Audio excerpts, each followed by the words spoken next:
ગુરુદેવ, social મીડિયામાં અમે દરરોજ બેઠા બેઠા વિડિયા જોઈએ કે ભગવાનનું નામ જપ કરવાથી તમારું કલ્યાણ થાય.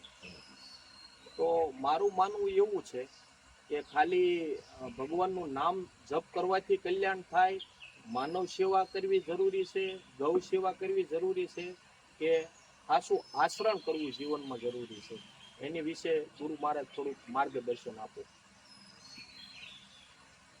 તમારું ગામ કયું છે? મારું ગામ પ્રહલાદગઢ. તો પ્રહલાદગઢનો એક જ રસ્તો છે કે ગમે તે રસ્તે જઈ શકાય? ઘણા રસ્તા છે પ્રહલાદગઢ જવા માટે. બસ એ જ વાત છે. ભગવાનને જાણવા માટે કોઈ થોડોક લાંબો હોય, કોઈ ટૂંકો હોય, કોઈ થોડો કઠિનાઈ વાળો હોય, કોઈ આસાન હોય, લેકિન બધી રીતે ભગવાનને જાણી શકે છે. લેકિન ભગવાન માટે તમે જે વાત કરી, મૂળ આ ભગવાનનો જે સંબંધ છે તે છે શ્રદ્ધા અને વિશ્વાસ. હવે તમને નામ જપને શ્રદ્ધા છે, કે પ્રાણી સેવામાં શ્રદ્ધા છે, કે તમારે આપણે આચરણને શુદ્ધ કરીને પ્રકૃતિની સેવામાં છે, જે કાંઈ કરો દરેક રાસ્તે ભગવાનને પ્રાપ્ત કરી શકાય છે.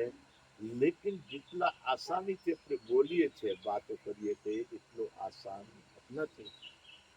એટલે ભગવાનને પ્રાપ્ત કરવા માટે તમારી શ્રદ્ધા જ્યાં બેસતી હોય તે એક રાસ્તા પર ચાલ્યા જ કરો, પહોંચી જવાના છો મંદિર સુધી.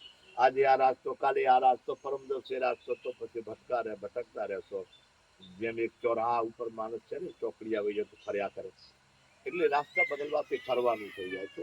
એટલે તમારે જ્યાં તમારા મન મક્કમ થાય અને પાકી શ્રદ્ધા થાય, એ જ એક રાસ્તો પકડી દો, પહોંચી જાય.